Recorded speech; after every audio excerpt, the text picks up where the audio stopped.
Language isn't that simple.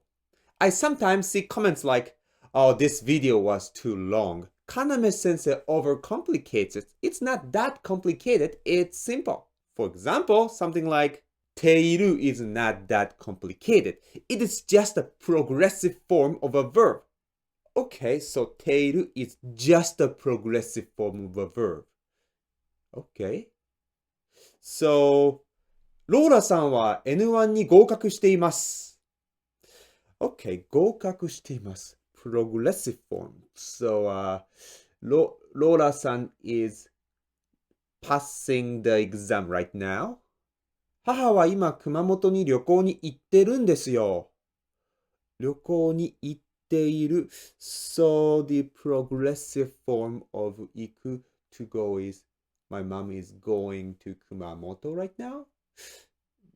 Does it mean she's on her way to Kumamoto right now? かなめさん、田中さんって方知ってますか？知ってますか？知っていますか？知る is to know. So progressive form of to know is knowing. Am I knowing, 田中? What does it mean? あなたに彼女の気持ちはわかりますか？もちろんです。私は彼女の気持ちをわかっています。Wait, わかりますか？わかっています。What's the difference in between わかります and わかっています? Well, you say ている is just a progressive form of a verb, but it seems like it doesn't explain anything. The thing is, when learning a language, just knowing a definition of something, like a definition of a word or a definition of a grammar point, doesn't give you practical knowledge. A definition like ている is a progressive form of a verb only gives you very low resolution image taken from one angle. But the thing is, language isn't flat. It's three-dimensional. It has depth in it. The object looks different if you see it from a different angle. When you look up a word in a dictionary, you want to believe the definition is definite. It should be absolute. It should be impeccable. But the thing is, definitions that dictionaries provide are all very low resolution image. It gives you a general idea what the word is, but it doesn't explain a word enough so that you can use it right away in real life. That's why good dictionaries provide example sentences. Example sentences give you real-life glimpse of how words and grammar are used. Logical thinkers often fall into the trap of learning a language. They try to build a sentence piece by piece like a puzzle, making sure everything fits together logically. So for example, say you want to say I feel good in Japanese. So you break it down. I, 私は feel 感じる good 良い So you put these pieces together logically. 私は in Japanese good here maybe よく and to feel is 感じる So maybe 私はよく感じる Well, it's grammatically correct, but it's not just how Japanese people would usually say, and I don't think people understand what you mean by saying 私はよく感じる And you remember, oh, now I remember there's a word for feeling. 気持ち. 気持ち can be used as feeling. And people say 気持ちが良い. And the shortened version of 気持ちが良い is 気持ちがいい. 気持ち. People use 気持ち very often, and it should mean I feel good. Well, the thing is, 気持ち can be translated as I feel good in certain contexts. Say you're dancing right now. I feel good. In that situation, if you say 気持ち, it sounds like you're having fun sexually. It sounds like you're turned on. Because 気持ち is used when one is having physical pleasure. Like when one is taking a hot spring bath. and feels, oh, I feel good. In this situation, it's very natural to say 気持ちいい. But you don't use this phrase when you're in a good mood or having fun mentally. You might wonder then how to translate I feel good into Japanese. Well, it depends on what do you mean by I feel good. Are you saying you're in a good mood? Or maybe you're saying you're in a good shape? Or maybe you're just saying you're having fun. Depending on what you mean by I feel good, the translation can be different. It can be 今日すごく調子いい or it can be なんかいい感じ or it can be 楽しい The point is, even though you might want to construct a sentence by logically aligning words together so it semantically makes sense, but oftentimes it doesn't work. Say you want to say, my wife is a great cook. Everything she makes is so tasty. So you want to say that in Japanese. So you do that by logically aligning words together so it semantically makes sense. And you say, 私の夫人は素晴らしいコックです。彼女が制作するすべてはとても美味です。Well, it's grammatically okay. And if a Japanese person reads it, maybe they can understand it barely. But if you speak it out, if we hear what you just said, even if your Japanese pronunciation is 100% natural, I don't think people understand it. Why? Well, because that's not how Japanese people talk.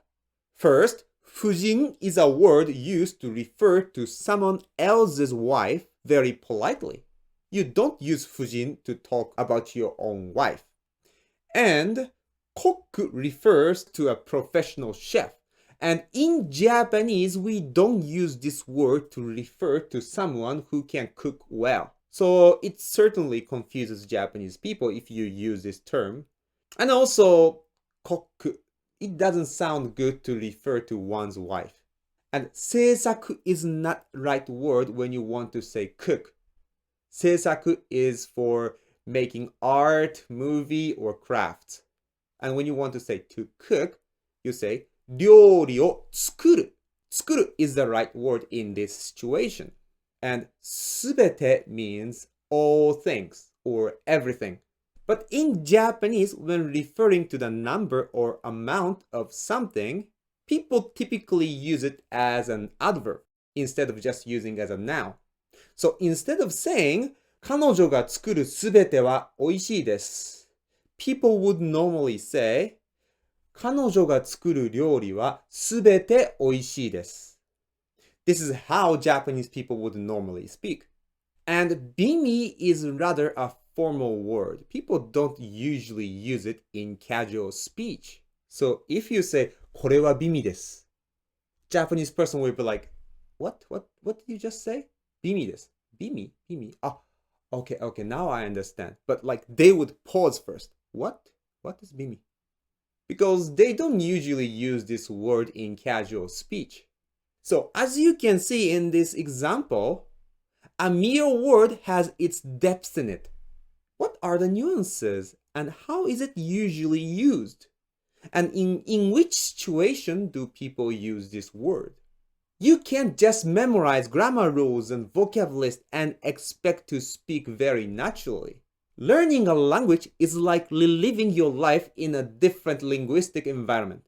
But since you cannot be reborn as a Japanese person, so you have to rely on studying materials to simulate the real life experiences.